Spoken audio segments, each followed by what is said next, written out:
Happy morning. இன்றைக்கி நம்ம கிச்சனில் பச்சை வத்த குழம்பு எப்படி வைக்கலான்னு பார்க்கலாம். பாருங்கள், மணத்தக்காளி காய் பச்சைக்காயாக எடுத்திருக்கேன்.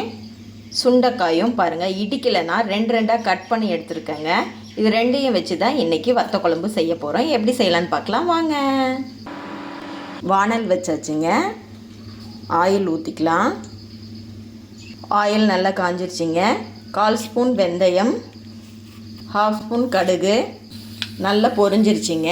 ஒரு 10 பல் பூண்டு சேர்த்துக்கலாம். சின்ன வெங்காயம் ஒரு 10 to 15 சின்ன வெங்காயம் சேர்த்துக்கலாங்க. வெங்காயம் நல்லா வதங்கட்டும்.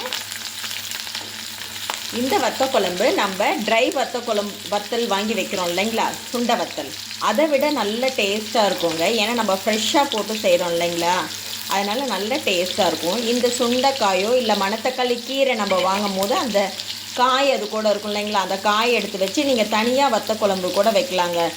வெறும் மணத்தக்காளி போட்டு வைக்கலாம், இல்லை சுண்டைக்காய். நான் ரெண்டுமே இருக்கிறதுனால ரெண்டும் சேர்த்து வைக்கிறேன். நல்ல டேஸ்ட்டாக இருக்கும். வெங்காயம் பூண்டு நல்லா வதங்கிடுச்சுங்க. இப்போ சுண்டைக்காய் சேர்த்துடலாம். அடுத்து மணத்தக்காளி சேர்த்துடலாம். இப்போ நல்லா எண்ணெயிலேயே வதங்கட்டுங்க. ஒரு மூடி போட்டு வேக வச்சிடலாம். ஒரு 2 நிமிஷம் இந்த காயெல்லாம் எண்ணெயில் வதங்கினா போதுங்க. நல்லா வதங்கிடுச்சு. இப்போ மீடியம் சைஸ் தக்காளி 2 தக்காளி சேர்த்துக்கலாம். 1 ஸ்பூன் கல்லுப்பு. இந்த மாதிரி குழந்தைங்களுக்கு நம்ம சுண்டைக்காய் குழம்பு வச்சு கொடுத்தோம்னா அவங்க வயிற்றில் இருக்க இந்த குட்டி குட்டி சின்ன சின்ன பூச்செல்லாம் இருக்கும் இல்லைங்களா, அதெல்லாம் செத்துடும். குழந்தைங்களுக்கு ஸ்டொமக் வந்து நல்லா ஆரோக்கியமாக இருக்கும். தக்காளி நல்லா வதங்கிடுச்சுங்க. இப்போ நம்ம மிளகாய்த்தூள் ஆட் பண்ணிடலாம். 1 ஸ்பூன் தனி மிளகாய்த்தூள், 2 ஸ்பூன் மல்லித்தூள் சேர்த்துக்கலாங்க.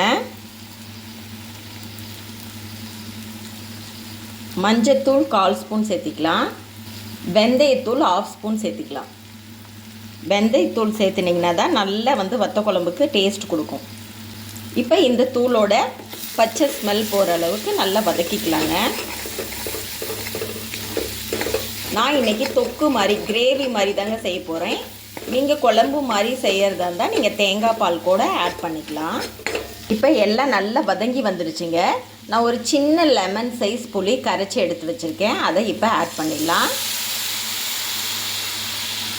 ஆட் பண்ணிவிட்டு நல்லா மிக்ஸ் பண்ணி விடலாங்க. இன்னும் கொஞ்சம் நம்ம தண்ணி சேர்த்திக்கலாம். ஏன்னா நம்ம கரைச்சி ஊற்றின புளியோட பச்சை வாசம் போகணும் இல்லைங்களா. குழம்பு பாருங்கள் திக்காக இருக்குது. உடனே சுண்டி கிளாஸ் தண்ணி ஊற்றிக்கலாம். இப்போ பாருங்கள் கொஞ்சம் லிக்விடாக இருக்குது. நல்லா கொதித்து பச்சை ஸ்மெல் போன பிறகு நம்ம குழம்பு ரெடி ஆகிடும். இப்போ க்ளோஸ் பண்ணி ஒரு 10 மினிட்ஸ் சிம்லேயே வச்சு வேக வைக்கலாங்க. இந்த குழம்பு வந்து ஓரளவுக்கு நல்லா சுண்டி வந்துருச்சுங்க. இன்னும் ஒரு 2 மினிட்ஸ் இருக்கட்டும், நம்ம ஆஃப் பண்ணிடலாம். பாருங்கள் வத்த குழம்பு நல்லா எண்ணெய் பிரிஞ்சு வந்துருச்சு. இந்த ஸ்டேஜில் நம்ம ஆஃப் பண்ணிடலாம். பாருங்கள் குழம்பு எவ்வளோ கலர்ஃபுல்லாக சுண்டி வந்திருக்குன்ட்டு. செம்ம டேஸ்ட்டாக இருக்குங்க. கண்டிப்பாக உங்கள் வீட்டில் ட்ரை பண்ணி பாருங்கள். இந்த வீடியோ பிடிச்சிருந்தால் லைக் பண்ணுங்கள், ஷேர் பண்ணுங்கள், மறக்காமல் சப்ஸ்கிரைப் பண்ணுங்கள். தேங்க்யூ.